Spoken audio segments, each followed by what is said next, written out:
అందరికీ నమస్కారం. ఈరోజు మరొక మంచి కథతో మీ ముందుకు. కథ పేరు ఒకరిని మించి ఒకరు.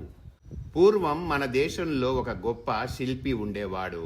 ఆ కాలంలో కర్కల్ అనే ప్రాంతాన్ని పరిపాలిస్తున్న రాజుకి విగ్రహాలు చెక్కించడం అంటే అభిలాష.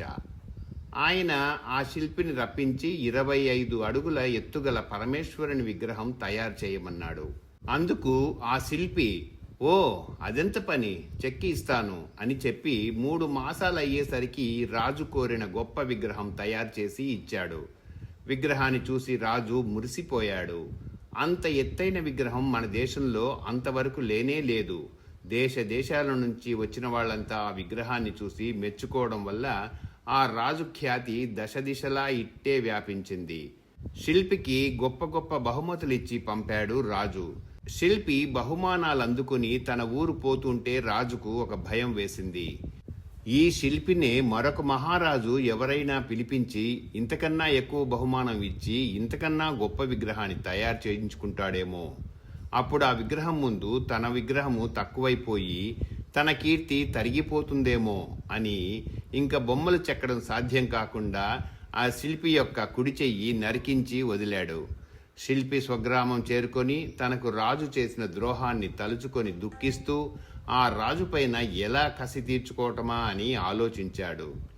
ఈ రాజుకి బద్ధశత్రువైన వేనూరి రాజు వద్దకు వెళ్లి తన గోడు చెప్పుకున్నాడు. "ప్రభు, ఒక్క చెయ్యి పోయినంత మాత్రాన నా నేర్పు నశిస్తుందనుకోవడం ఏమిటి ఆ రాజు" అని ఆ శిల్పి తన ఎడం చేత్తో మీసం మెలిపెట్టాడు. ఇందుకు వేనూరి రాజు ఆశ్చర్యపోయి, "అటైతే నీ కుడి చెయ్యి పోయినా నేర్పు నశించలేదన్నమాట" అన్నాడు. "ఎడం చెయ్యి ఉందిగా ప్రభు. సవ్యసాచి 2 చేతులా బాణాలు వేసినట్టు నేను 2 చేతులతోనూ విగ్రహాలు చెక్కగలను" అన్నాడు. "అటైతే నాకొక విగ్రహం తయారు చెయ్యి. కర్కల్లో విగ్రహం కన్నా చాలా ఎత్తైన విగ్రహం తయారు చెయ్యాలి సుమా" అని ప్రోత్సహించాడు రాజు. "తప్పకుండా అలాగే చేస్తాను. 36 అడుగుల ఎత్తైన విగ్రహం తయారు చేయిస్తాను" అన్నాడు శిల్పి. శిల్పి కర్కల్ రాజు పైన పూనిన పగ కొద్దీ రాత్రింబవళ్లు పనిచేసి అనుకున్న దానికంటే త్వరలోనే ఆ 36 అడుగుల విగ్రహాన్ని తయారు చేసి ఇచ్చాడు. వేనూరు రాజు బ్రహ్మానందభరితుడయ్యాడు. కానీ ఇంతకు ముందు కర్కల్ రాజుకు పట్టుకున్న భయమే ఇప్పుడు ఈ రాజుకు పట్టుకుంది. శిల్పిని వదిలిపెడితే అంతకన్నా గొప్ప విగ్రహం తయారు చెయ్యవచ్చు. అప్పుడు తన విగ్రహం గొప్ప ఏముంటుందిక? కర్కల్ రాజుకు తోచిన ఉపాయమే వేనూరు రాజుకు తోచింది. ఆ శిల్పి తన ఎడం చెయ్యి సహాయం వల్ల కదా ప్రజ్ఞ చూపించగలిగాడు. తలచి అతని ఎడం చెయ్యి కాస్త నరికించి వేశాడు. అయితే ఏమి, చింత చచ్చినా పులుపు చావట్లేదన్నట్టుగా 2 చేతులు పోగొట్టుకున్న శిల్పికి పగ పోలేదు. ఆ శిల్పి తక్షణమే మైసూరుకు పారిపోయి శ్రావణబెల్గోళ రాజుతో, "ప్రభు, చిత్తగించారా నా పట్ల ఆ రాజులిద్దరూ చూపించిన కృతజ్ఞత" అని చెప్పుకున్నాడు. అలా చెప్పుకోవటంతో అతనికి ఆవేశం ఆగలేదు. ఉగ్రుడయ్యాడు శిల్పి. నిప్పులు చెరగేస్తూ ఇలా అన్నాడు, "ప్రభు, ఇద్దరూ నా చేతులు నరికించారు గాని నా బుద్ధిని హరించటం వాళ్ళ తరమవుతుందా? వాళ్లను పుట్టించిన బ్రహ్మతరం అవుతుందా?" అన్నాడు. "అటైతే నువ్వు చేతులు లేకుండానే విగ్రహాలు తయారు చేయించగలవా?" అని అత్యంత ఆశ్చర్యంతో అడిగాడు రాజు. "తప్పకుండా చెయ్యగలను.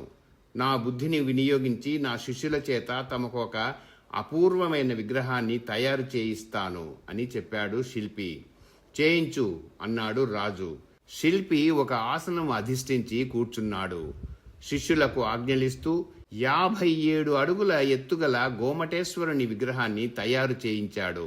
ఆ శిల్పి యాజమాన్యం కింద చెక్కబడ్డ బ్రహ్మాండమైన విగ్రహం అదే. అతను తయారు చేసిన ఆఖరి విగ్రహము అదే. ఏమంటే కర్కలు రాజుకి వేనూరు రాజుకి పుట్టిన దుర్బుద్ధే ఈ శ్రావణబెల్గోళ రాజుకు పుట్టింది. అతని కంటే ఘనుడు ఆచంట మల్లన్న అన్నట్టు అతని ప్రతిభ మరి ఏ ప్రభువుకు వినియోగించడానికి వీలు కాకుండా ఈ రాజు శిల్పి యొక్క శిరస్సునే నరికించి వేశాడు. శిల్పిని చంపిన రాజులు 3 చచ్చి చాలా కాలమైంది. కానీ ఆ మహాశిల్పి కీర్తిని చాటే విగ్రహాలు మట్టుకు నేటికి శాశ్వతంగా నిలిచి ఉన్నాయి. ఈ విధంగా ఆ శిల్పికి అనేకమైన ప్రజ్ఞలు ఉన్నప్పటికీ అతనికి జీవితంలో తోడ్పడలేదు సరికదా, చివరికి అతని ప్రాణాలనే పలిగొన్నాయి. ఇంతటితో కథ సమాప్తం. ఈ కథ మీకు నచ్చినట్లయితే లైక్ చేయండి, కామెంట్ చేయండి, తప్పకుండా షేర్ చేయండి, మరచిపోకుండా సబ్స్క్రైబ్ చేయండి. అందరికీ ధన్యవాదాలు. ఇక సెలవు.